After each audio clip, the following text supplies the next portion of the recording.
Yes, first, though, I would like to point out that we who are Muslims, who follow the Honorable Elijah Muhammad, don't accept the term Negro. We stand against that. And I would like to declare myself, I'm not the number 2 leader of the Muslim movement because we don't think of ourselves in that light. We have one God whose proper name is Allah.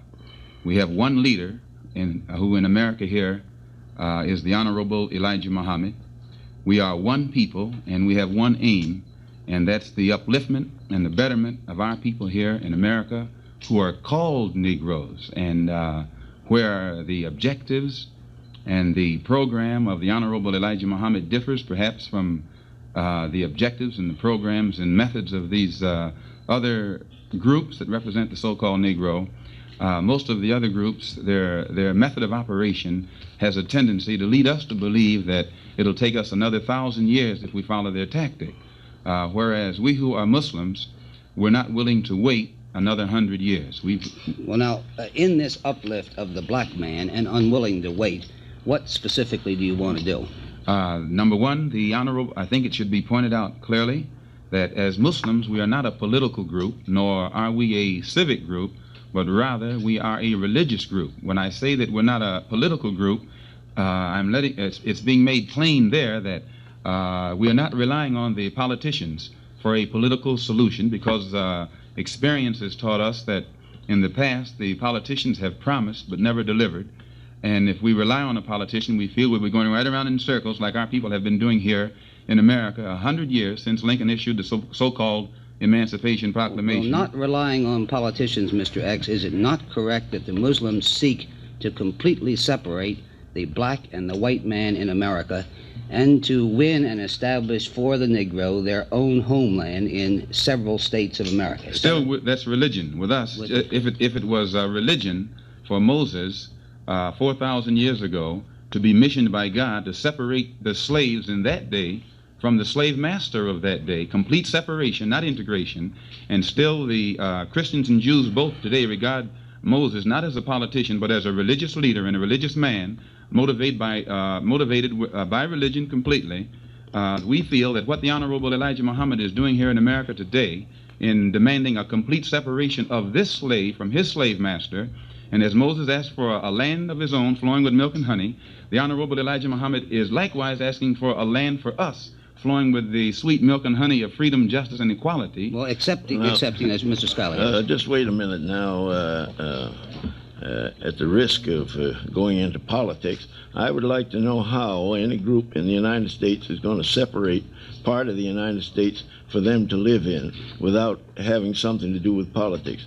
Do you plan to do this through warfare? Sir, I don't think that it's necessary to bring about any warfare. If the ex-slave in America has to go to war with his former slave master to get what is his by right, then that in itself is a condemnation of the former slave master.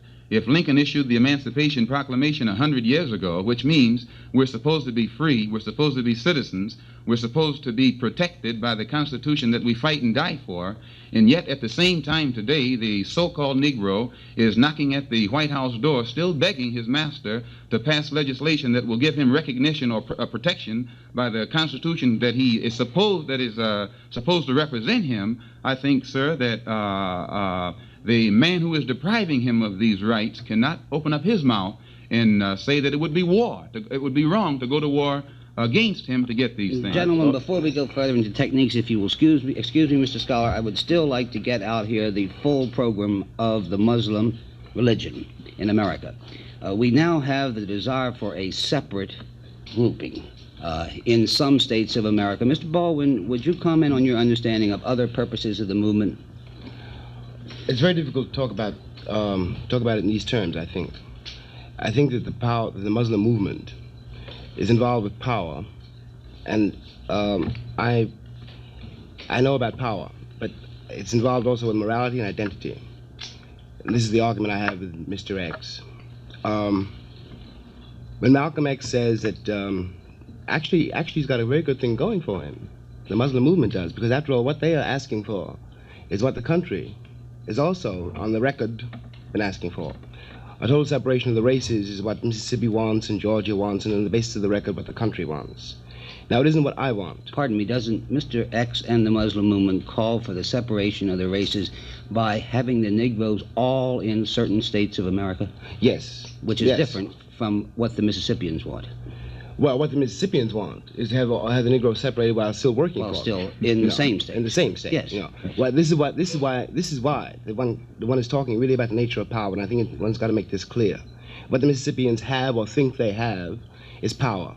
What the Muslim movement wants is power, and I don't think that we can talk about it unless we're aware of this distinction, because of this reality. Mm-hmm. Because again, what the Muslim movement is doing is simply taking the equipment or the history really of white people with Negroes and turning it against white people. Now, in this country today and yesterday, it is terribly difficult to believe Americans have never proven that they really consider Negroes to be men. Now, from my point of view, this has done more to destroy white men in this country than it has done, quite apart from all the things we know about, the oppression and the ghettos and the lynchings and so forth. It has done much more to destroy the country than it has done to destroy Negroes. What I'm suing for, what I myself personally am suing for, is not a separation of the races. I don't believe in the first place in races. And especially in this country, again, one is not in the situation of the Congolese fighting the Belgians. One is in the situation, whether white men or black men want to admit it, of fighting one's brothers and one's ancestors. And this is a reality which, no matter how hidden, will sooner or later come to light. When one takes the road to power, it seems to me that the white world proves this. One ends up where the white world is. What has happened in the country since World War II has not been because white people have suddenly changed their minds or become more generous or any of those things. What has happened is the power is beginning to shift. My concern is what will happen. What will happen when I, a Negro, no longer have you as my oppressor, but am responsible, altogether responsible, for what is happening to me and what kind of world I want. Now, I don't want to see the history of Europe, history of the Western nations, repeated for another 1,000 years with a shoe on the other foot. The handicap one has in talking in this way is that there is no way to use the record, the American record or the record of the Western nations to prove this point. All the evidence really is on the side of the Muslim movement. What one can quarrel about and must quarrel about is the issue and where this will lead and what this means in terms of human beings who are finally neither white nor black. Well, now, staying on that issue, if I may, and establishing here in a way that we can all agree upon how the Muslim intends to solve that issue, is it not correct that he stands not only for the separation of the races in separate states, but is opposed to integrations, opposed to the sit-down movement, and the sit-in movement at the present time? Is that correct? With whites in Georgia integration. We consider that token integration, and this is what Thurgood Marshall points out as actually a failure on the part of the government to back this integration that they say will make. Mr. Schuyler, yes. Well, there are two things here with which I differ violently. One is that all the evidence is on the side of the Muslim movement. That is in justification for this campaign of hate against white people.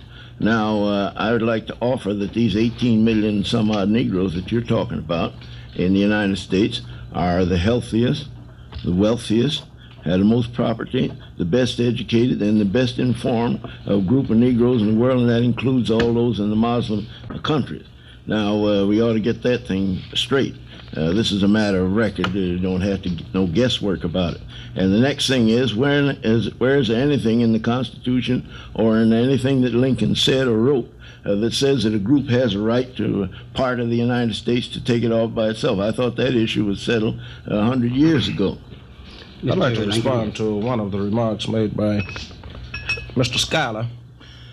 In researching the black Muslim movement and talking with hundreds of people across the country, one of the things that I found consistently was the fact that since Negroes in this country are among the best educated non-white people in the world, since they have the leisure time to some extent to read and to study.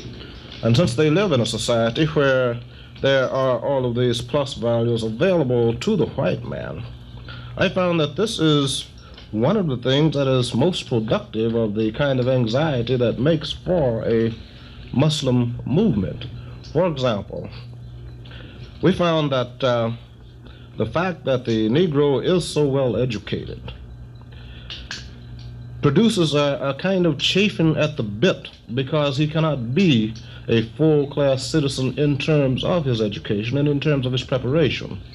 We find that with the emergence of black states in Africa and other non-white peoples in Asia and other parts of the world, that the American Negro has a sort of sinking feeling that if he isn't careful, he might be the last person in the world to attain the kind of status that would be equal with his education and his preparation. It is upon this kind of anxiety that the black Muslim movement feeds.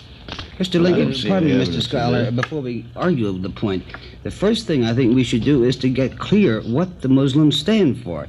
Now, Mr. Lincoln, you were explaining why people turn to the Muslim movement, which is important, but as I understand reading your book, you say flatly the black Muslims are emphatically opposed to passive resistance, as expressed by Martin Luther King. Or another quote, Muslims have only contempt for the Negro sit-in movement.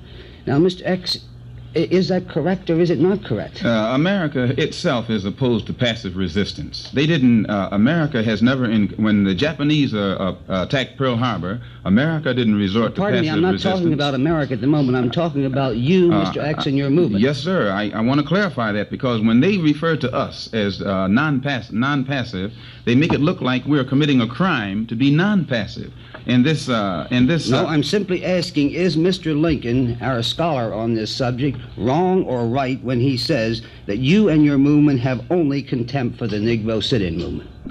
We have never voiced any contempt for the Negro, so-called Negro sit-in movement, because we don't voice contempt for movements. But if then use the phrase emphatically opposed. Are you emphatically opposed? We are opposed to forcing our way into a white restaurant where we are not wanted and forcing that man to serve us. We are opposed to that.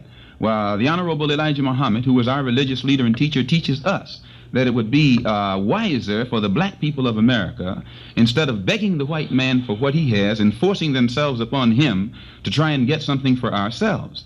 And for instance, sir, if I force my way into a restaurant in Georgia and force the white man to serve me, I would be insane to let him go back in his kitchen and prepare my food, and then I sit down there and eat it after he's prepared it out of my sight. Perhaps I am being stupid, but it seems to me you are not answering my question. Well, what is your question? My question is... Maybe I'm not giving you the answer that you want, the way you want it. Is Mr. Lincoln correct when he says that you and your movement are emphatically opposed to the sit-in movement?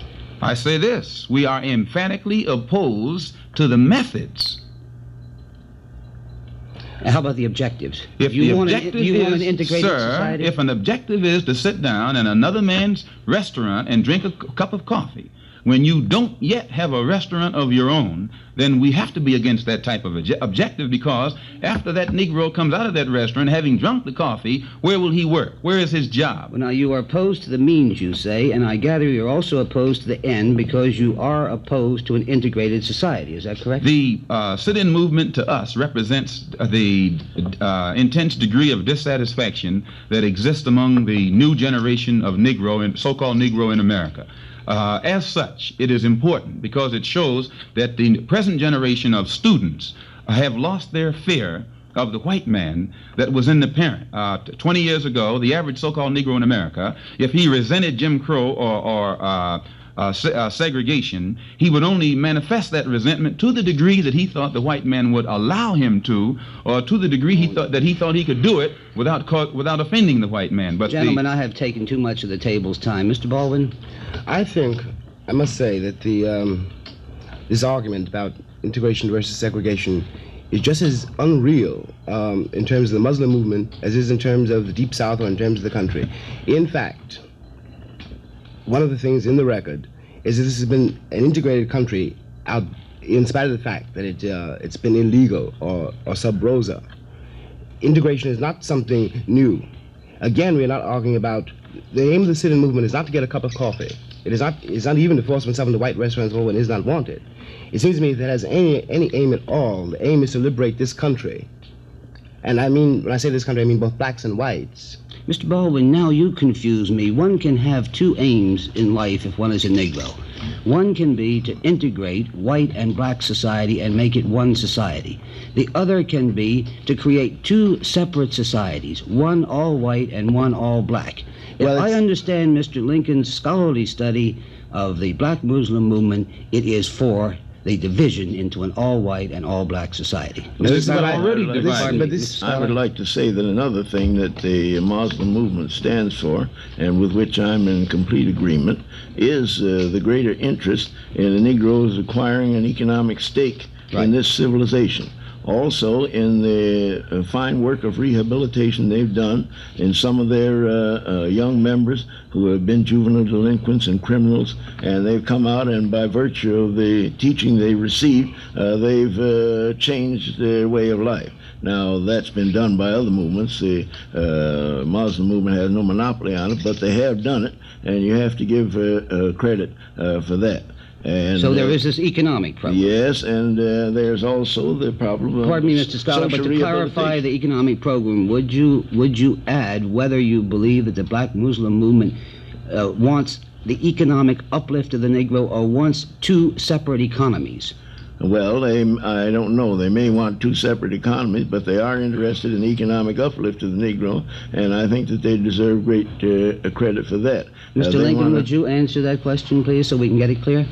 My experience has been in talking with the Muslim leaders about the country that perhaps the separate economy for which the Muslims seem to be working is a means to an end. Whether the ultimate end is a reintegrated society, I doubt rather much. But nevertheless, the Muslims seem to feel that in our social structure as it now stands, that it is highly unlikely, if not altogether impossible, for them to have any real economic gains.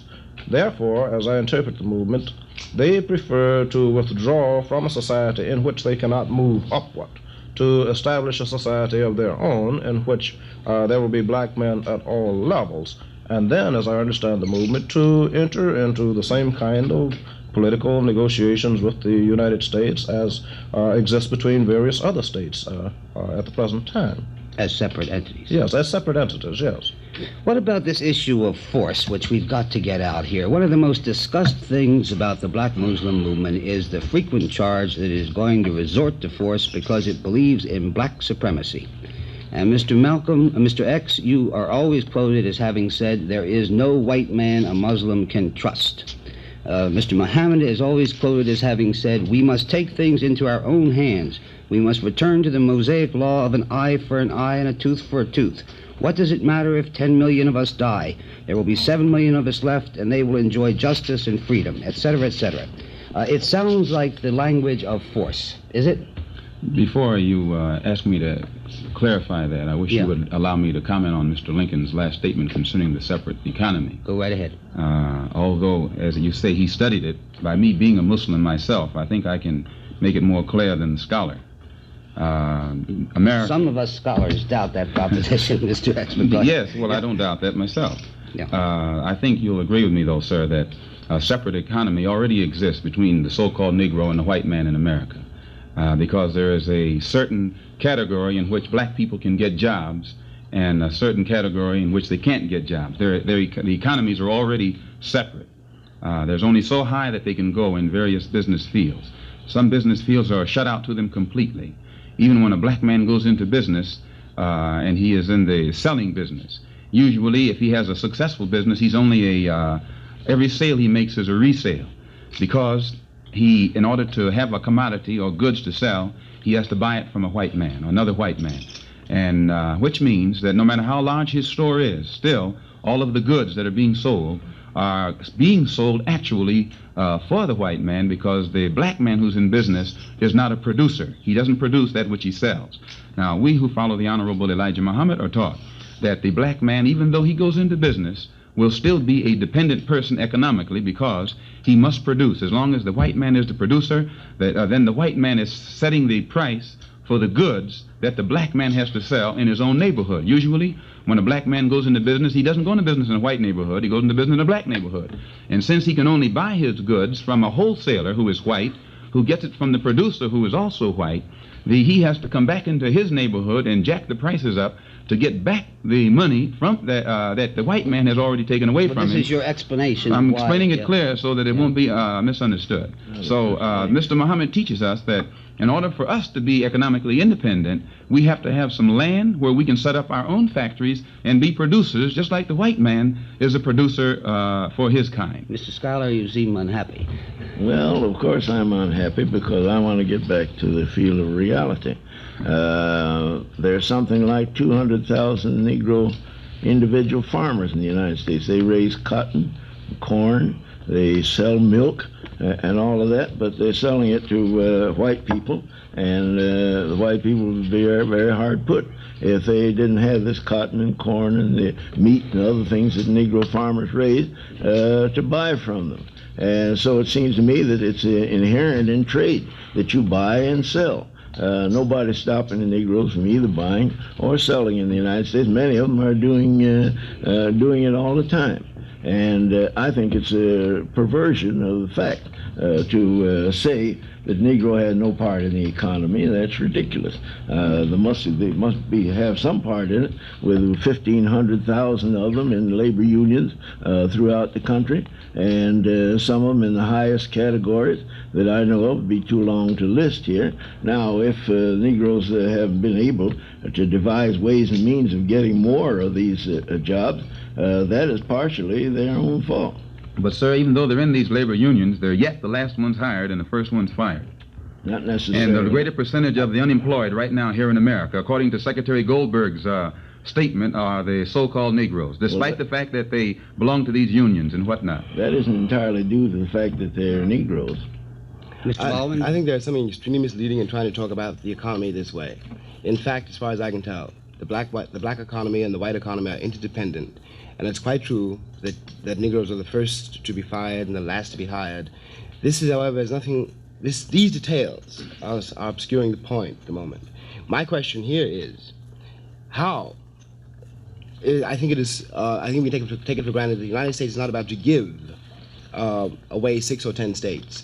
Therefore, in one way or another, the only way this will be achieved is that they will not be able to hold on to them.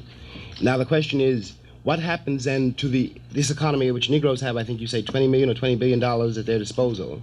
This will no longer be so if the system under which this obtained no longer exists, which is the only way these states can be achieved. Then what will the economy be? What will be the future of these hypothetical states? What will be their relationship not only to the United States, because by this time, as far as we can tell, there won't be anything resembling the United States as we know it now. It will be at least another country.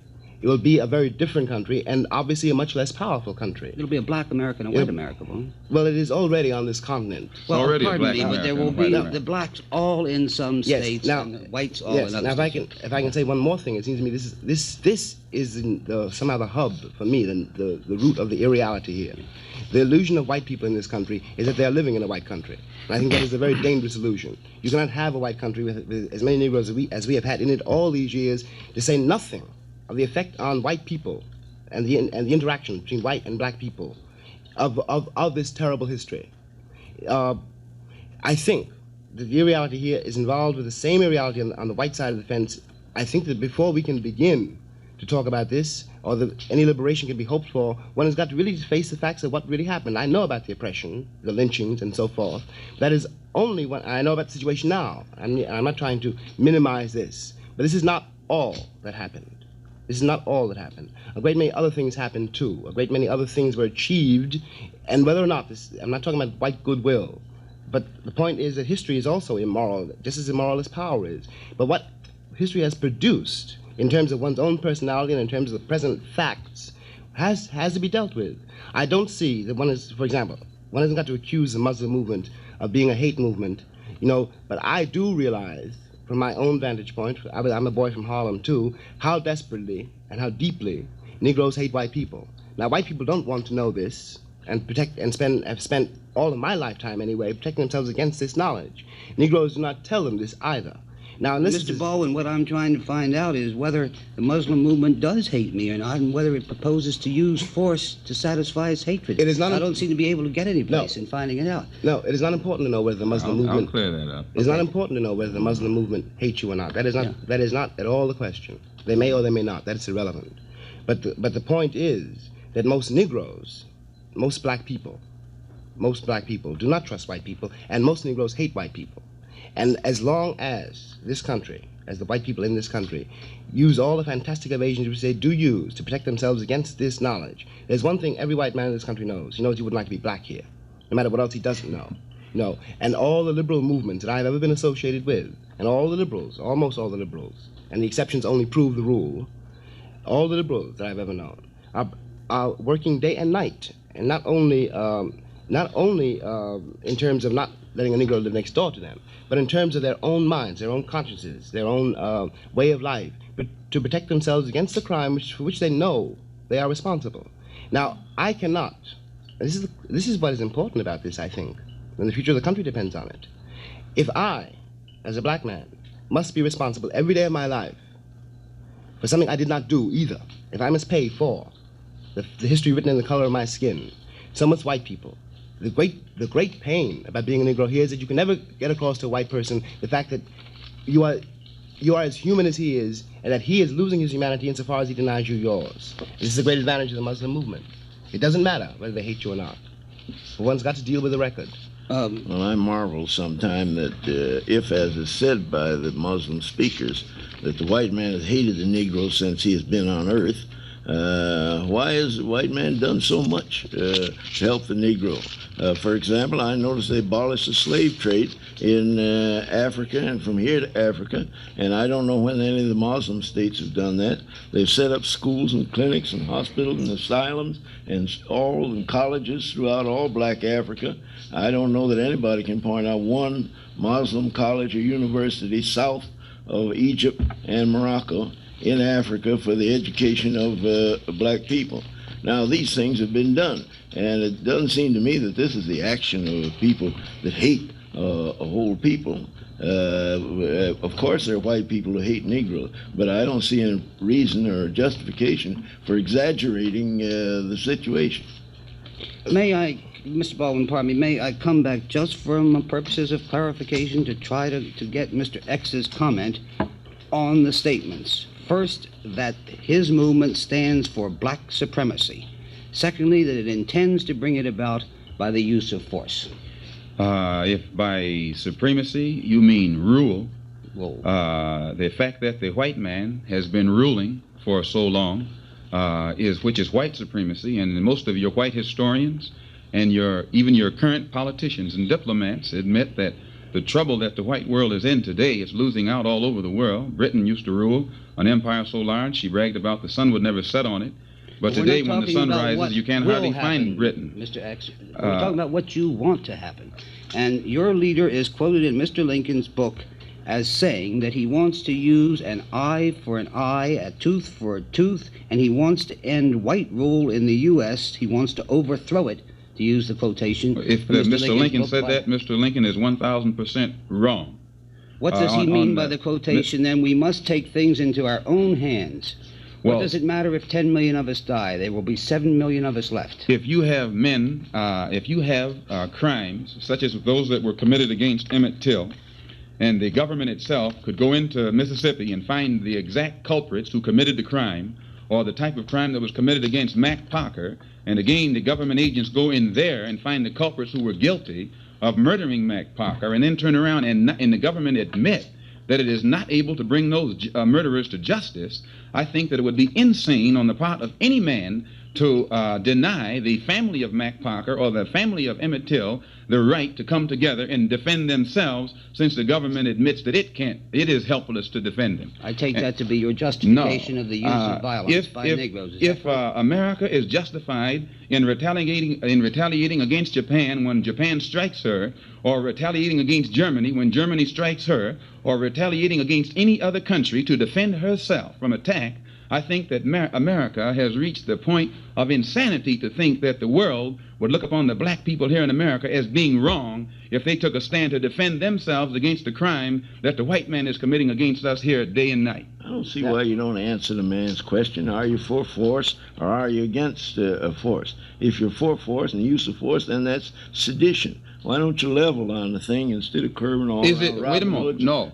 I didn't come. You can't put words in my mouth. Pardon me, let No, I Mr. know Scholar it. I have time. But I want to get that point right there straight. Yeah, Since all right. since it is Islam and the Muslims who are being discussed here, and it is Islam and the Muslims who are under fire, I think that it is only right to expect me to give you my answer, not someone else's answer, because this is what primarily has been done here in America. Everyone else speaks for the Muslims, and they're not allowed to speak for themselves. Now, you don't put a yes and no answer today in the mouth of any black man, other perhaps than Mr. Scholar. Nobody stops you from speaking. That's the sin. You're correct. Pardon me, Mr. Lincoln, would you like to comment on this or any related point as to what the real program is? Is it a program of force or not? From what I have been able to determine, the Muslims are very careful not to talk about the use of force.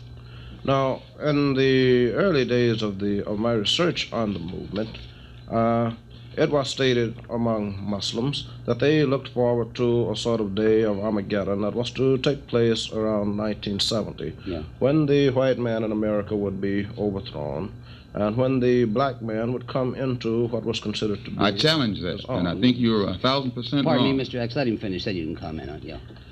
But at the same time, Mr. X, it is true that the Muslims have avoided, as I said, any direct reference to the use of force. And in more recent times, the Muslims have tended to say that Allah himself, am I correct? No, here? you're wrong in the first part, and you're right in the last part.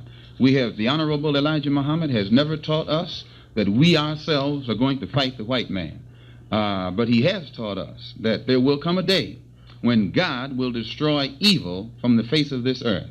God will do it. He has never... Proof of the matter is we never carry arms. We're probably the only black group in America, as large as we are, who can absolutely say at a meeting that we have that not one man in that audience has arms in his pocket or alcohol in his head.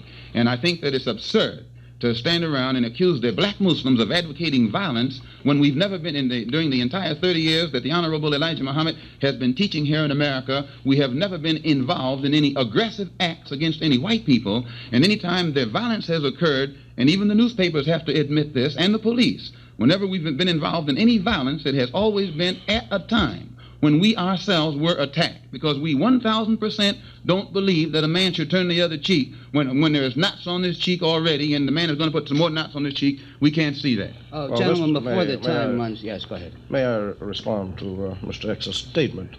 You talk about putting words in people's mouths. Now, I have pointed out very clearly in my book that the Muslims do not initiate aggression. I have pointed out very clearly that they do not carry arms. I have pointed out clearly that they are taught not to initiate aggression and that they must not even have so much as a fingernail file in their pockets. Correct. And always obey the law. Always obey the law. As a Mr. matter Lincoln, of fact, you're confusing me. It's you who wrote the description of the fruit of Islam, the secret army, and said they received training in judo, military, and military drill and the use of knives and blackjacks. The fruit of Islam looks forward to playing a heroic role in the impending battle of Armageddon. Let me finish. Mr. Lincoln, page 201. Let me finish. I said that they do not commit aggression. So far, what they're going to do in the future, nobody knows except the Muslims themselves. Where does the blackjacks and the knives come in with Muslims? Well, They search for them. I beg your pardon, Mr. Scholar? They search for them. Everyone who comes into the mosque that are set up here in America under the spiritual guidance of the Honorable Elijah Muhammad is checked thoroughly, because we're absolutely against any kind of aggression or weapons that one can use in aggression. Well, if they're such peace lovers, then why do you have to search them? That's the question that comes to my mind. Mr. Scholar, the thing that I can't understand on this violence and hate business, the Rockwell, this so-called Nazi who wanted to give a speech down in the village, was stoned by the Jews, and the Jews were never accused of violence or hate. He was stoned in Boston by the Jews, and the Jews never were accused of violence and hate. The man hadn't done anything, but he wanted to make a speech. Yet any time a Muslim or a black man, he doesn't have to be a Muslim, stands up here in America and mentions that it's time for him to try and defend himself, not from someone's doctrine, but from the actual violence that is committed against him, then that black man is accused of being violent. And just because we remind the public of the crimes that were committed against our people here in America during slavery, we're accused of advocating a hate campaign. But right now you turn on your television, your radio, and all of your press, and you'll see nothing on there about Eichmann and what the Germans did to the Jews 1,000 years ago. Now, and yet the Jews aren't accused of carrying on a hate campaign. Mr. X, you talk at great length and monopolize a considerable amount of time. However, I would like to say that one of the things that was in Mr. Lincoln's book that intrigued me was the fact that this Muslim movement is run as a kind of a dictatorship itself. There haven't been any elections. People are tried without having anything to say about it and cast into the outer limbo. The women are subordinated and have no voice within the movement.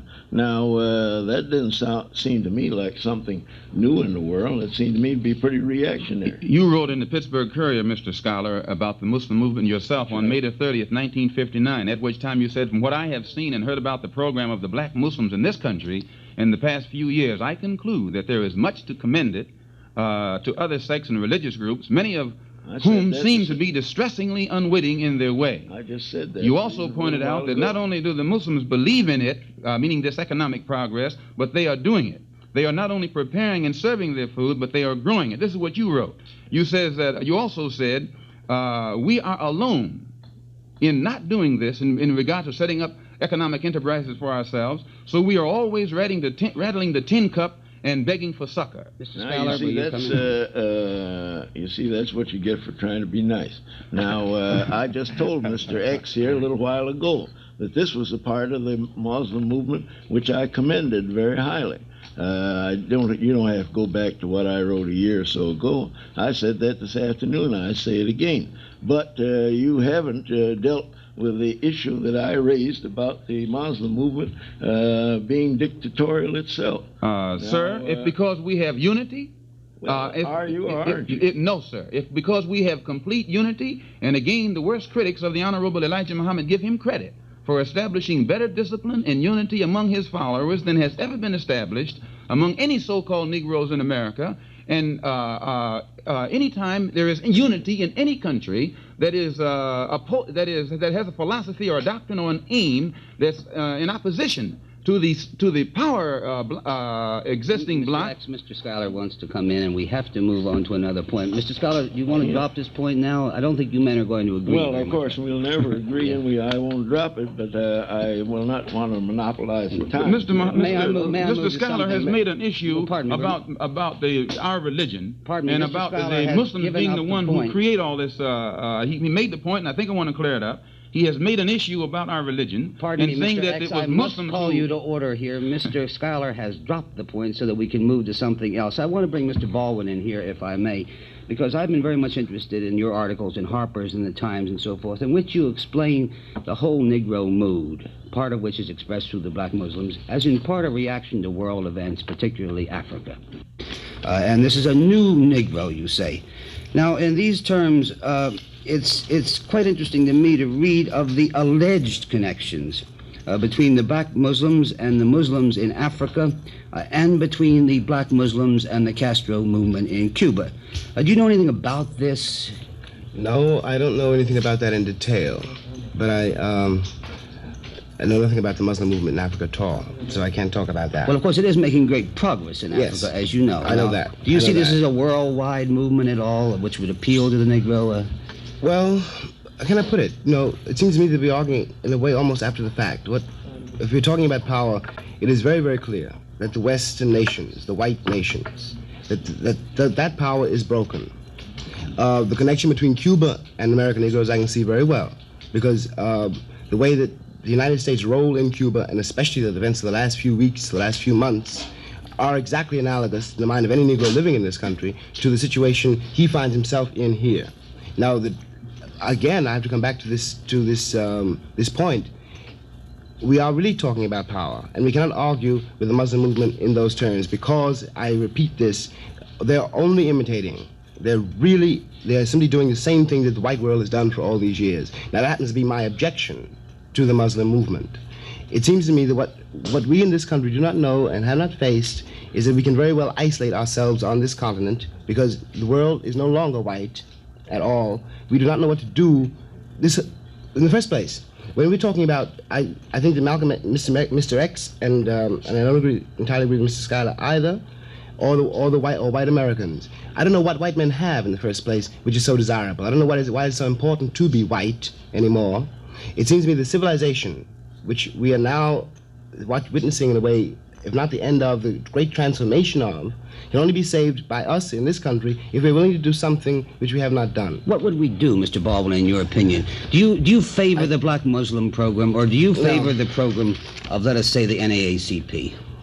Well, I'm trying to get this. I think the NAACP program is probably outmoded because when you have a situation where the legality of a country is in question, when one does not know what is legal anymore, one has got to revise the entire system. Well, the NAACP says what is legal is the integration of American life. What is legal then in Mississippi?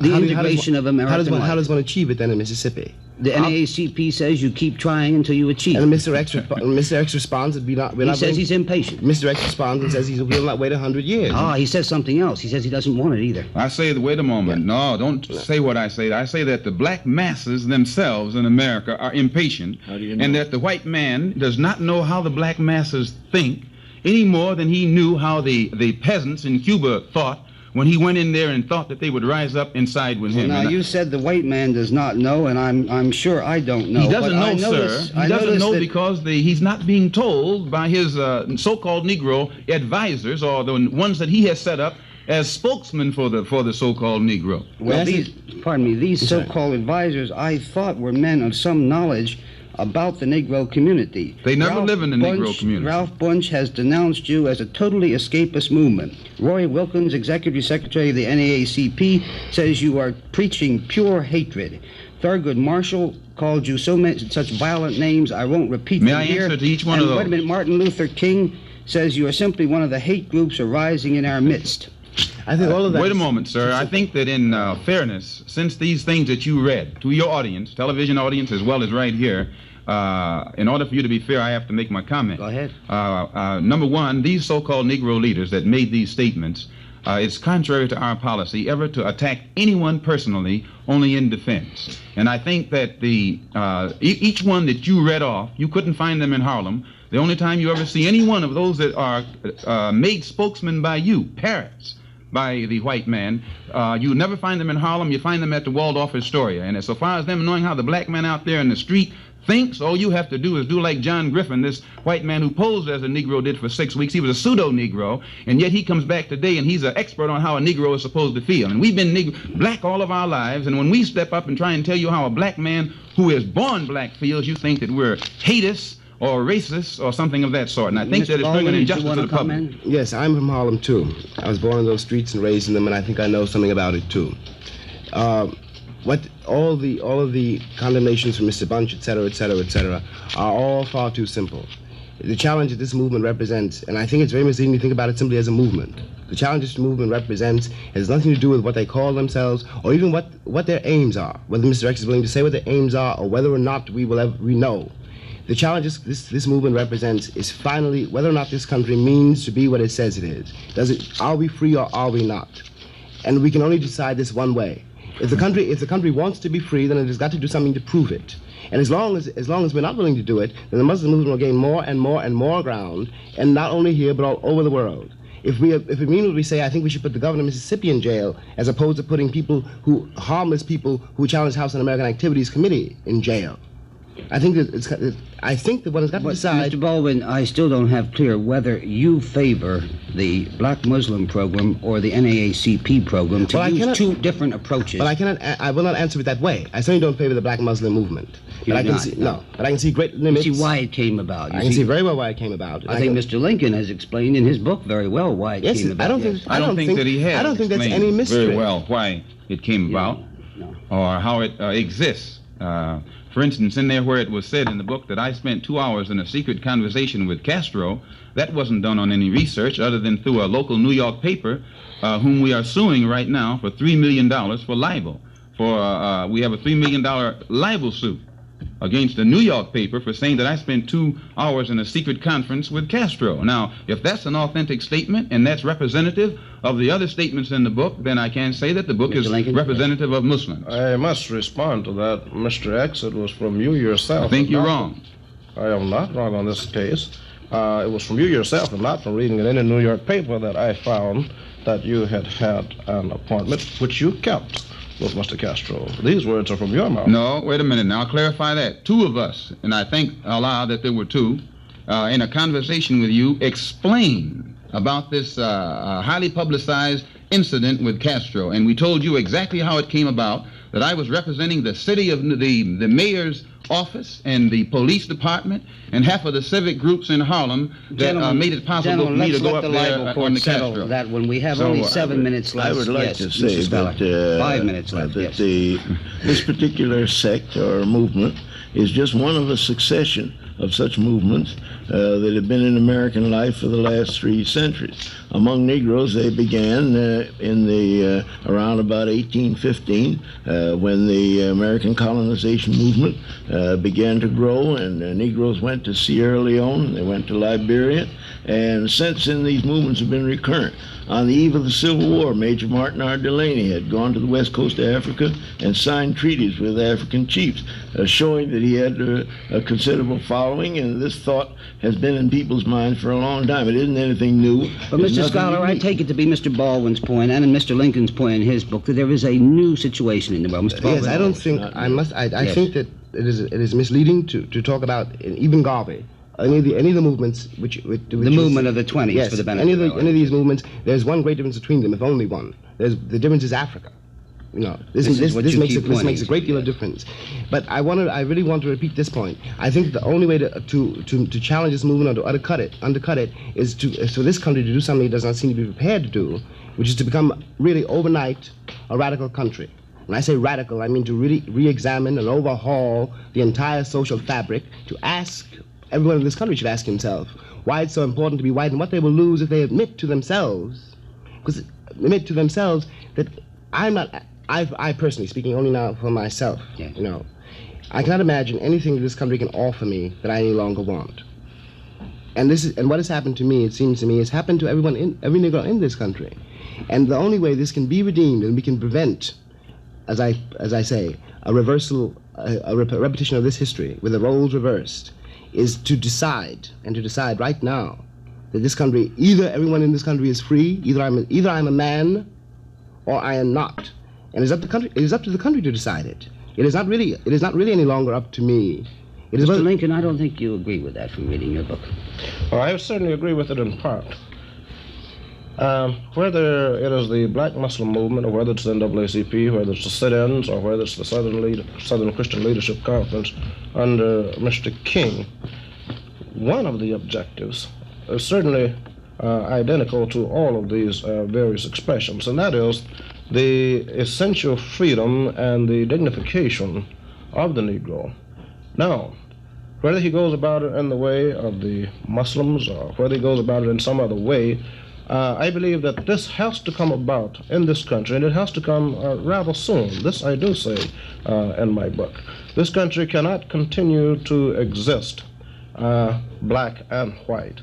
Either we're going to have to be Americans or we're going to continue to be plagued with all kinds of organizations. If the Black Muslims did not exist, then some other group would exist in their place to fill this vacuum. Mr. Schuyler, I think you disagree even more sharply with Mr. Baldwin.